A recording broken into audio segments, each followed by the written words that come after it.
Welcome back to By Sword and Musket.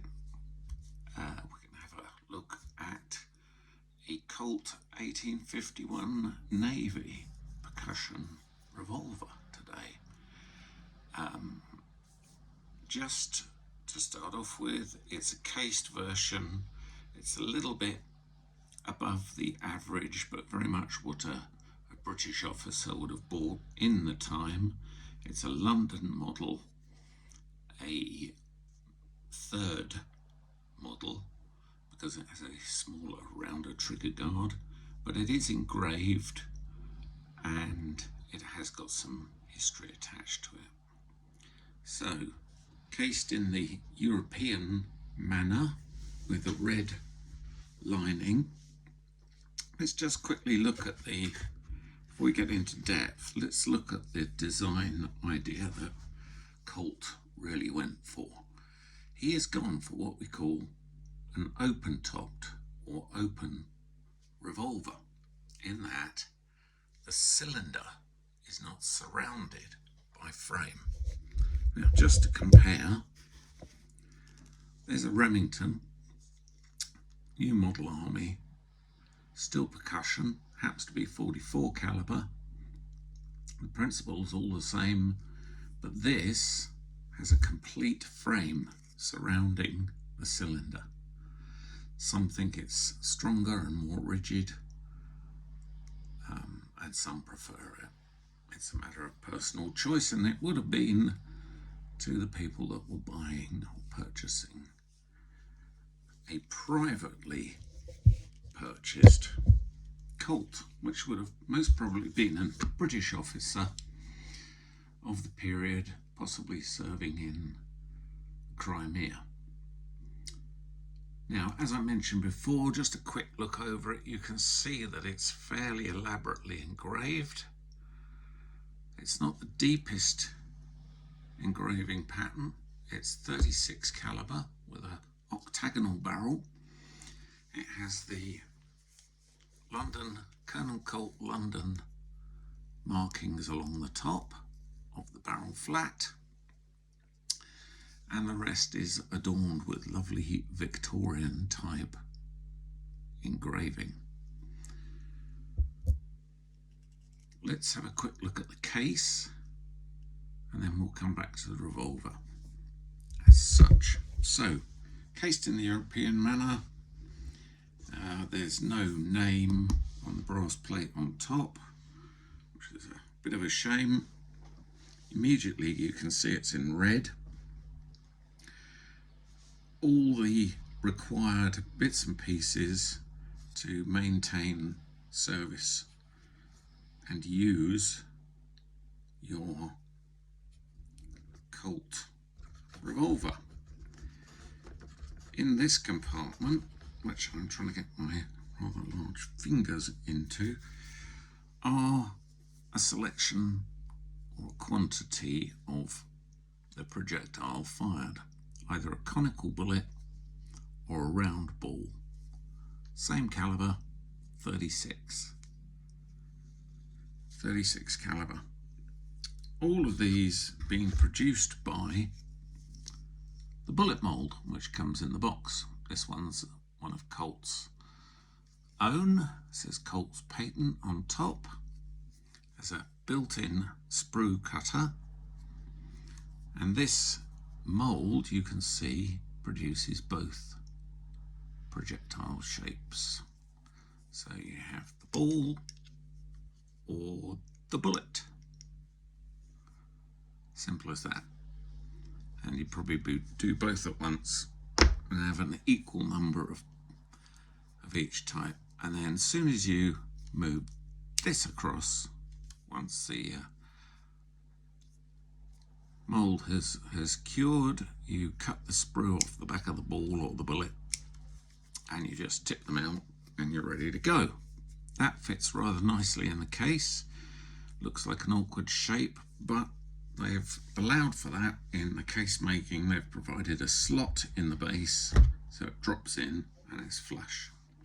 Behind that is the all-important screwdriver and nipple wrench. I'll come back to that in a minute. we have a black Japan tin of only a few Ely pistol caps, London made. We have a James Dixon and Son of Sheffield flask, quite a large flask. Now, this has got a few ingenious Victorian features. This nozzle is your measurement chamber, and that is adjustable, I suspect, for the various loads of bullet weight or effectiveness that you wanted to establish. If anybody wonders how a powder flask is used, this would be full of pistol powder. You put your finger over the end, you tip it upside down, open and close a cut-off, which is actioned against this spring, turn it back up that way, and now you have the correct measurement for each chamber of the revolver.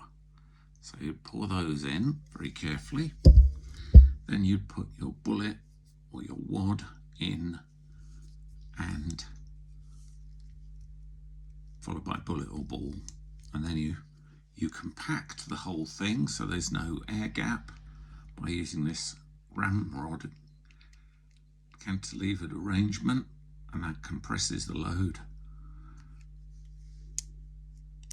and you have a loaded weapon once you place the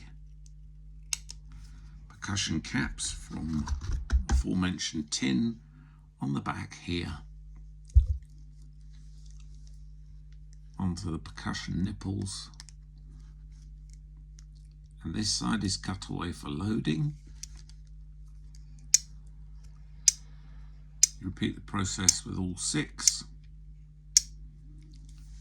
and then you lower the hammer down onto one of them gently, and it holds the whole thing in position, loaded, ready for use. You can then holster that, and the moment you pull it out, all you have to do is cock the revolver and pull the trigger, and off it'll go. Now, at the time, they were actually starting to develop foil cartridges or paper wrap cartridges, where the whole thing would just be stuffed in one go, bullet and powder together. You still have to put the percussion cap on the back, but that's how the pistol works. If we carry on with the case, we have a James Dixon and Son of Sheffield little pewter oil bottle, and a steel loading and cleaning or clearing rod, which is correct for the Navy. If we look a little bit more carefully at the case, this is a point to remember when you are trying to collect things. We're looking for wear marks which indicate that this revolver has been in this case for some time. And you can see at the bottom a pressure mark from the base of the grips. Just in front of my finger there, you can see damage to the back wall of the case and quite an indent from the spur of the hammer. Moving forward, you can see a large area of damage to the red material, which is where the cylinder is lain and the weight of the revolver is borne. You can see markings within the compartments for the different accessories, and up at the front you can see a big flat mark where the muzzle of the barrel goes, and quite some disruption to the back wall where the dovetailed sight has cut in every time it's being lifted or put backwards and forwards in the case. Colt was good enough to provide a set of instructions which are pasted to the lid, directions for loading and cleaning. So all in all, your revolver came in a almost self-sufficient casing, so you could use it and maintain it. And probably as you travelled abroad, this would be in your luggage until you got to the place where you would have to use it. Now let's concentrate on the revolver per se. Put the box out of the way for a moment. As I said, it's what we call an open frame revolver, and this one itself is an engraved model with select walnut grips. These are a little bit better than, well, they're quite a lot better than the standard weapon has. If it was just a straight blued plain navy, it would have a straight grain grip. Not very interesting. Other markings to note upon the Colt 1851 Navy are the banner here, which says Colt's patent. As I mentioned earlier, it's a third model with a small round trigger guard. If you look within the trigger guard, it's quite interesting to note that the trigger is definitely placed on one side. That's no accident. That is because that's where the finger rests best. Other markings we've got on here to indicate its London heritage are multiple proof and viewing marks on the cylinders, on the cylinder, between each chamber. The engraving is a special, well, it's standard factory engraving. So this is a little bit of a special revolver. It's one up from your bog standard. There you can see more clearly.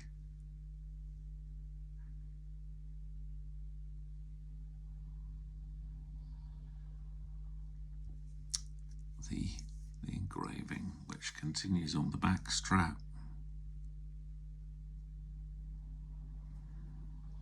We have the decorated or scaly monster's head, which is meant to be a dragon, a crisscross trigger spur for extra purchase. Now, how do you aim this thing? It's got a very nice dovetail front sight, which could tap one way or the other for fine tuning when you're practicing. But what is there on the back? There's nothing on the back of the barrel, and there's nothing behind the cylinder. But in fact, when we pull the hammer back, fairly instantly you can see a notch in the hammer. That's your rear sight. So you're aiming between this tiny little V and the front sight to get your accuracy. Now 36 is about the most accurate caliber you can shoot in percussion.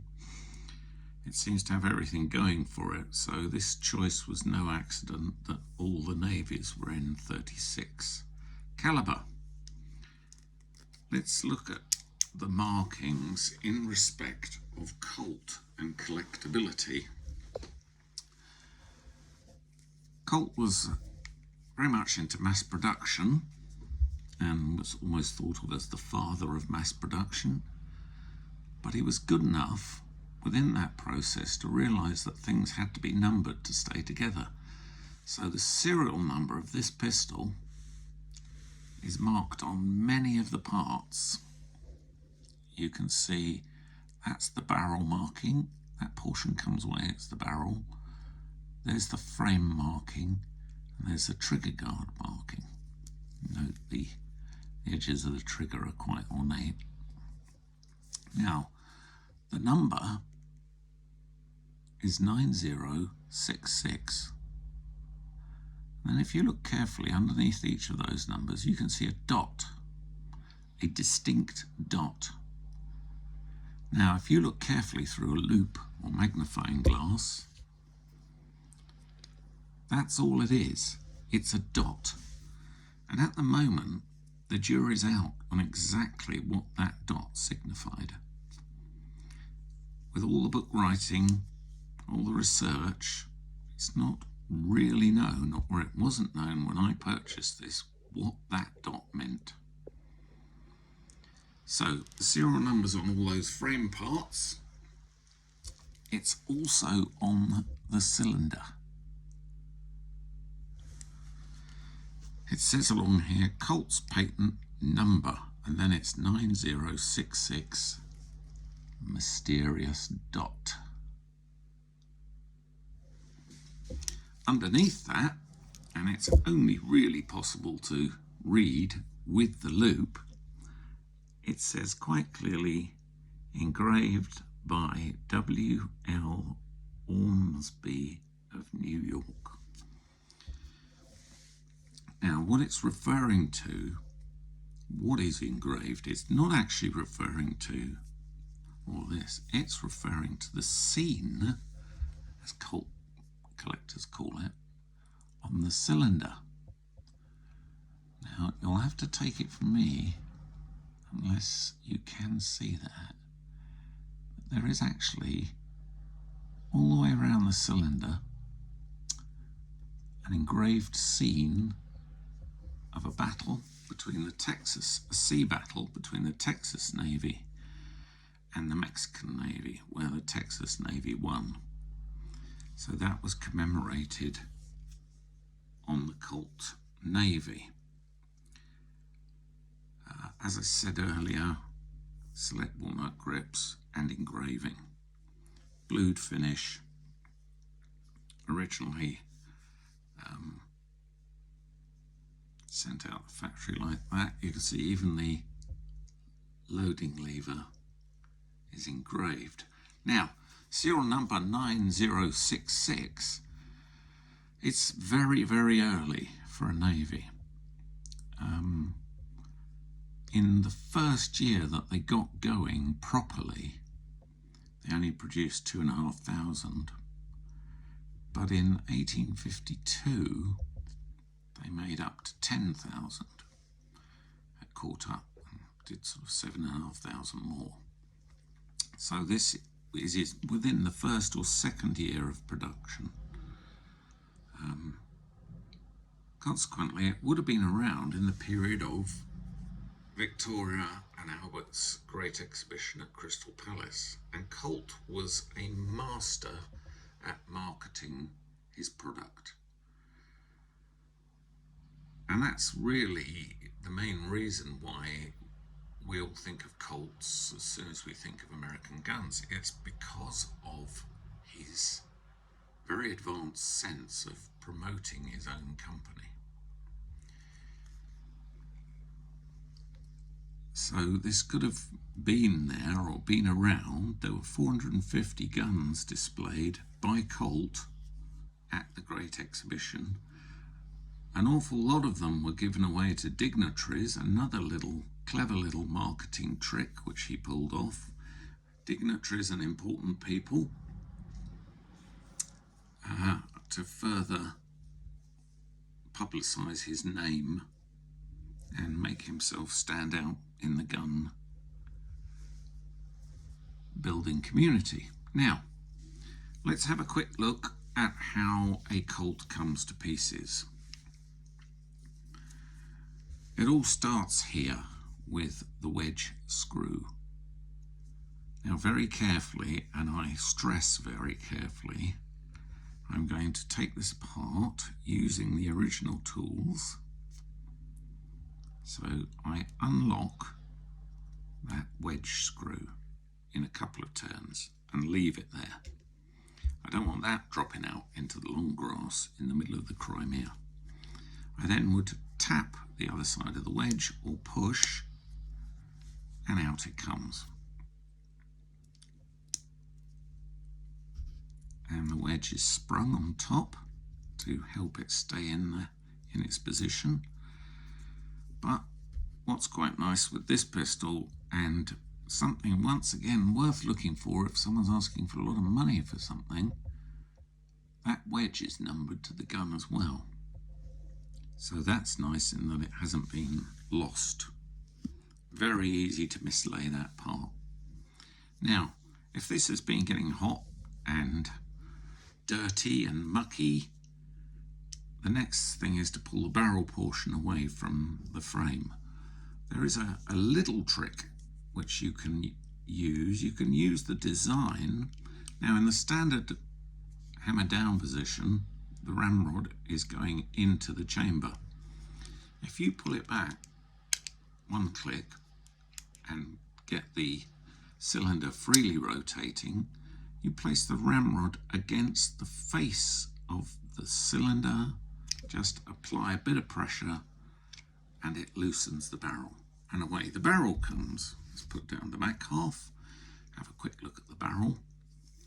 The serial number is once again on the lever arm of the loading equipment, and as I mentioned earlier, there's the serial number on the lower portion, but still integral part of the barrel. One thing about Colt's rifling, which is worth noting, is that if you look through it from the cylinder end, it starts off fairly, that's a 7-groove rifling. It starts off with a fairly slow twist rate, but in fact that increases towards the end of the barrel, so the twist becomes more extreme, thus accelerating the spin of the projectile and making it more accurate. So that's called progressive rifling. You can see on this portion the British view and proof mark placed on it at the London Proof House back in the day for black powder. Now, moving on to the revolving parts. The cylinder comes away quite easily. Remember we mentioned it, the cylinder's numbered. If we turn the revolver upside down, you can actually see that the central spindle that the cylinder revolves on is also numbered. All the numbers match. So this is a revolver that has stayed together in one piece since it left the factory, and that is something you should be looking for as a collector to try and find the best examples. So to put it back together, because now you can clean everything you need to, oil, lubricate, put it back together, just slide the cylinder on, put the barrel back in. At the front of the frame are two distinct stubby locking pins. Let's stop the thing revolving on an axis. So push it together, no hammering or bashing required at this point. Slot for the barrel wedge is still vacant, so there's the barrel wedge with its spring facing upwards. Pop that in, across, nice click as the spring clears the other side. Just tighten up again the screw. We don't need to put a Herculean effort into that. And that revolver, which was in multiple pieces just now, is back together, picks up exactly where it was before, and has a beautiful, beautiful sound to it.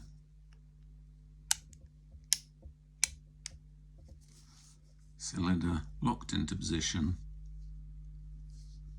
ready to fire, pull trigger, hammer drops, ignites percussion cap, in turn ignites main charge, and off you go. Now, a couple of things about this particular revolver which have been discovered because of that jolly good idea of putting serial numbers on everything. This revolver was actually exhibited in the Metropolitan Museum of Art, New York, in the 1940s, and is featured in The True Story of Colt's Revolver by William B. Edmonds, of which I must get a copy. So there we have it, the 1851 Navy revolver. In basic terms, cased example,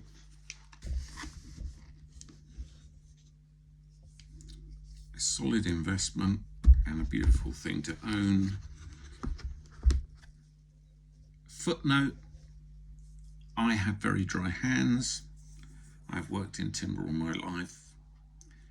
However, I've handled every part of that revolver, so that is going to get a good oil over and clean up, because one of the most destructive things for gunmetal per se, apart from blood, are the chemicals in our skin.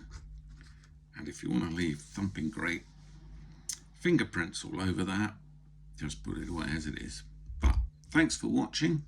Hope you enjoyed it. Hope you learned a little bit about the Colt 1851 Navy in one of its guises.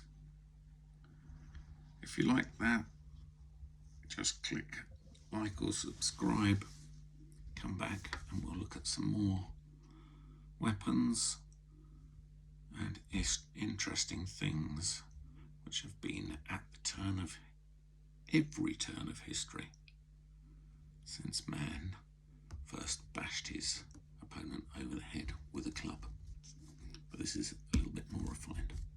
Thanks for viewing.